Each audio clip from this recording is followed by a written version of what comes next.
I want to tell you the story about how social media ruined my life.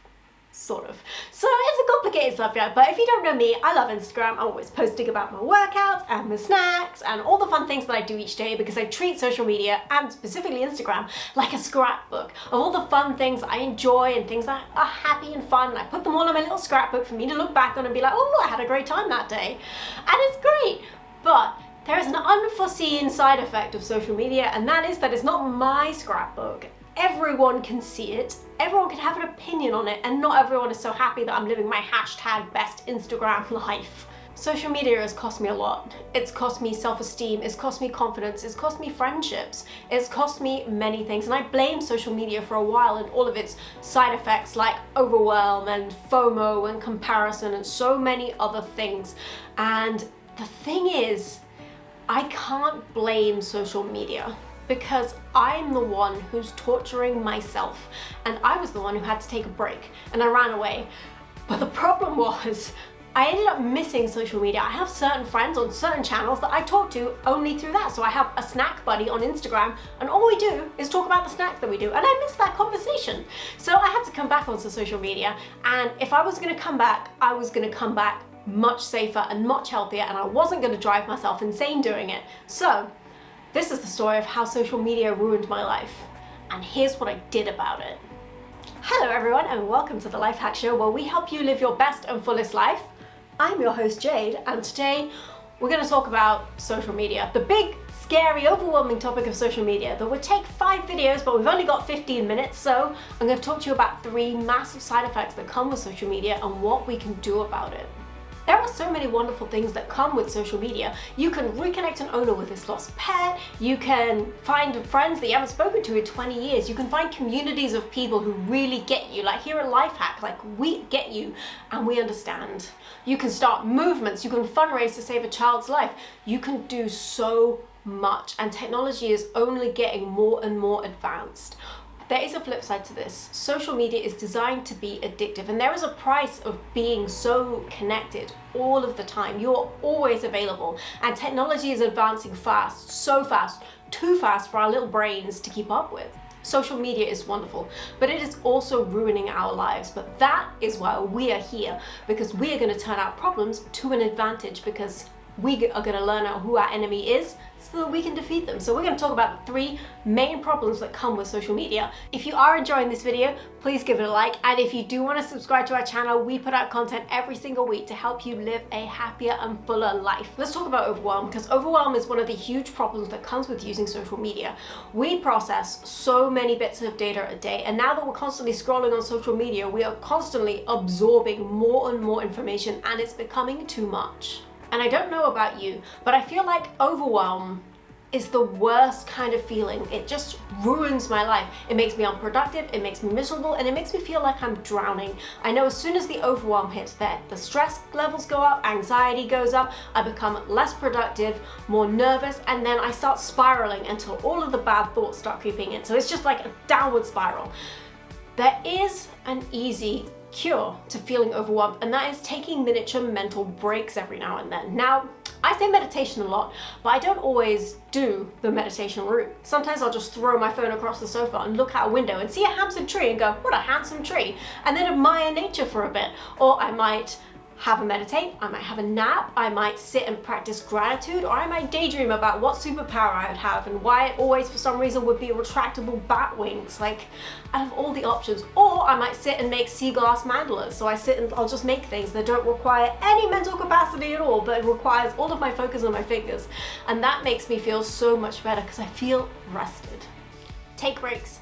Take breaks and limit time on your phone. You'll feel so much better. Just if you start to feel that headache coming in, take a break, throw your phone across the room and just sit and breathe and do nothing digital for a bit, and you'll feel so much better.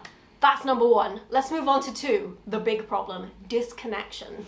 I mentioned at the start of this video that social media has cost me a lot, and one of those things has been friendship, and that is through disconnection. And we're going to talk about why we're so disconnected from each other and why that's causing so many of our relationships to fail. On social media, you see a one-sided view of someone's life that they want you to see. And it's starting to make you feel disconnected because we are connected to people through pain and struggle. We meet someone, they've struggled, we've done the same struggle, we bond. Isn't that so exciting? But that part of our connection is being lost because no one is posting about vulnerability on social media. No one posts about it. We always post our good times, and because no one wants to be Eeyore, no one wants to be that person that's moaning on the internet, and as a result we are feeling more and more disconnected from people because these thoughts start creeping in like, oh, this person's so happy all of the time.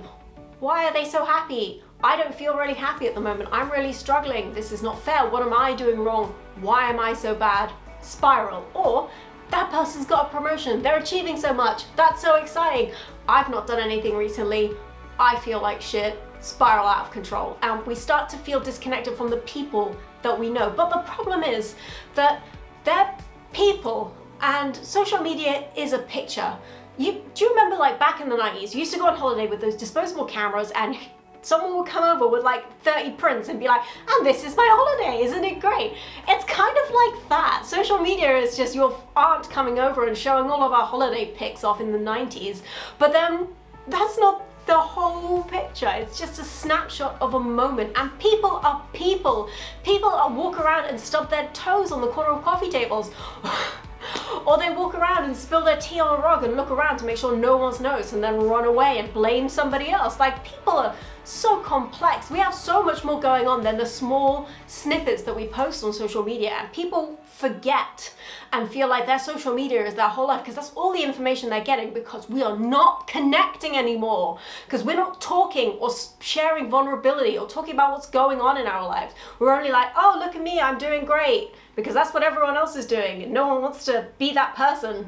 Well, I'm telling you that you are the problem. This is not a social media problem. You're the one that's not reaching out, and you're the one that's not being vulnerable. So call your friends and your family and connect with them and make time and effort with them. Because, and I'm actually going to show you something. This is the Full Life Framework written by Leon. See, we read the book on how to live a full life. Well, we didn't. Leon did.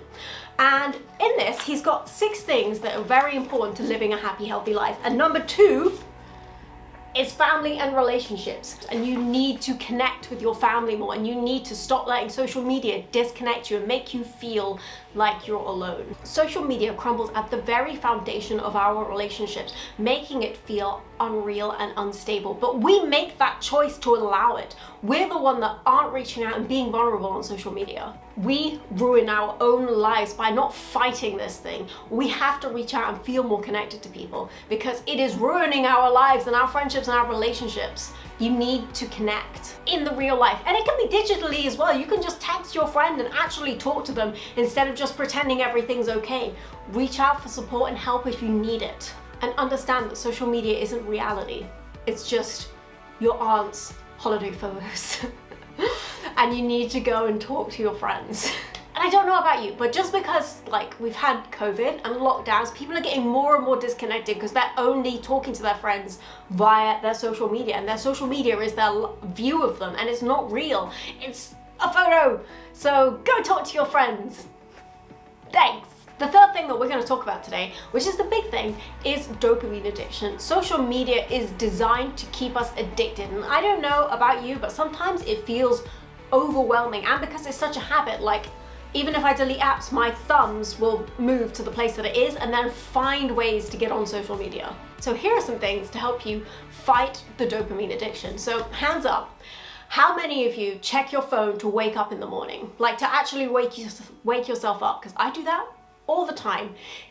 I have another question for you. Can you leave your house? Like, leave it without your phone. Just leave it on the side and go out of your house, even for 5 minutes, because I don't know about you, but to me it feels as essential as breathing, because it comes in like, oh, what if I forget my keys? At least I'll have my phone. If you've watched The Social Dilemma, you'll know that social media is designed to be addicted, and I'm not here to tell you all the reasons why and what you should be doing. If you're going to be on social media, I'm going to give you some tips on what you can do to help deal with the addiction side that comes with using social media. Social media break. So I mentioned this at the start, but this is how I ended up taking a social media break. I was just sat scrolling, and then I noticed that 20 minutes had gone by and I was grumpy and mad, and before I picked up my phone I was happy, but then I went on Facebook and scrolled and saw things that made me annoyed and upset, and this had happened 3 times a day, every day for 2 weeks, and I finally just went, no, this is insane. I'm just torturing myself. I'm going round and round in circles, driving myself insane. Come off it. Take a break off social media. And oh my God, I didn't want to come back because there were no triggers driving me mad. It was really good for my mental health, and I do recommend it. If you're feeling a bit overwhelmed with everything, and if everything feels too much, take a break off social media. Delete the apps, hide your phone, and just breathe and live in your life for a bit. No notifications. This one is key. So when you come back from your break, which was great, and you want to come back onto social media, get rid of all of your notifications immediately. I did this 6 years ago. 6 years ago, I was managing a hotel and I was trying to talk to this customer, and my phone just kept going buzz, message, buzz, thing, buzz, Etsy wants you to purchase something, buzz, message again, and it was vibrating, and this person just kept looking at my phone like I was being so rude, and I was like, that's it, I'm done. The buzzing is driving me insane. No notifications. I will never go back because I don't have that constant buzz of addiction or buzz attention grabbing. It's just, it's frustrating and it's annoying, and it's like, and you'll still get like ghost buzzes, like you'll still like look at your phone to wait and see if there's a notification. Just get rid of it. You'll feel so much better. Promise, promise, promise, promise. Please get rid of your notifications, and you will be so much safer when you're using social media.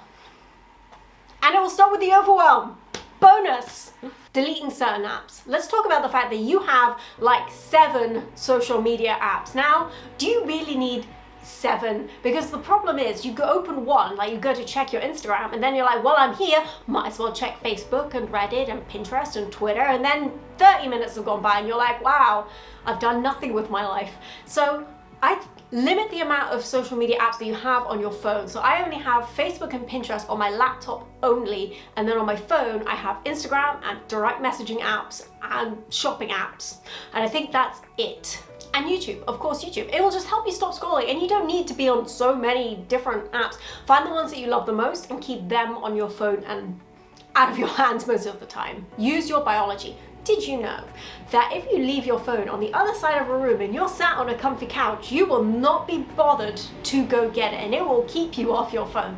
I do this all the time. I leave my phone on the kitchen island and I go sit on the sofa, and then I look at it and I see it's far away and I go, do I really need it? I can't be bothered. I always keep it far away from me to help, and the only reason I'll go get up is when I've sat there and I've been bored for a very significant amount of time. And this applies to inside your phone as well. So I deleted the Facebook app like 6 months ago. Did it stop me going on it? No, because I'm an addict. I went through the browser instead. So this is how I got off Facebook on my phone. I changed my password and I logged out, and I got rid of that auto login thing as well, which is so annoying. I wrote my password down, and it was one that would remind me that I didn't want to be on Facebook, and I hid it in a drawer far out the way, so if I had to log in, I would have to get up and go find the password and type it in. Already too much effort. And then, because I use the browser, I would click and I would open a new page, and I would have it set as the Lifehack homepage.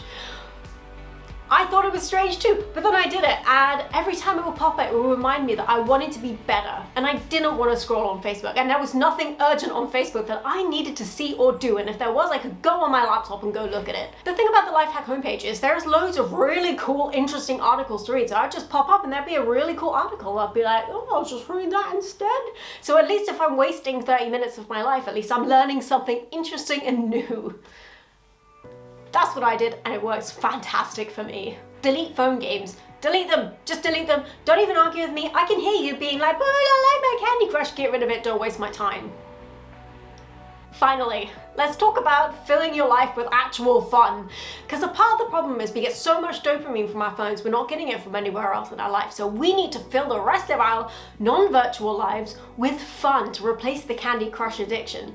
And there are so many options: crafting, hobbies, dancing, walking, gymming, water sports, making stuff, starting a YouTube channel talking about goats. Like, there are so many options for you. Please go do something. Find something you love, something that's fun, that keeps you off your phone, and go do it as much as you like. And there are so many. You can try like 6 things, and you can have loads of other things. Like, live your life. Don't spend your life scrolling on social media, because you'll end up here being like, oh, I'm so addicted to social media and I don't like it, and I feel so overwhelmed, and I feel so disconnected, and I feel so annoyed. Well, welcome. Find hobbies. That's my tea. That's the tea of the day. These are the 3 things that I really struggle with when I use social media. I feel addicted to it and it feels overwhelming, and I feel so disconnected from real people, because it feels like everyone out there is all pretty and perfect and getting everything right, and it's me, like a scruffy goat, just trying to work my way through life, getting things wrong, but no one's posting about that. Be real, be yourself, be vulnerable, take breaks, and get rid of those notifications, and spend less time on social media by utilizing your lazy biology and moving your phone away. These are things that I do all the time that really help me deal and feel less overwhelmed on social media. If I have to use it, I'm going to use it safely. Thank you so much for watching. I really hope it helps you live a safer life. If you are interested in Leon's book, The Full Life Framework to Living a Great Life, then it is linked right next to me. Have an absolutely amazing day and stay safe. Thank you so much for watching. We would love to hear from you. What kind of content do you want to see us put out? What would help you live your best and fullest life? Put anything you want to hear down in the comment box below and I will get back to you.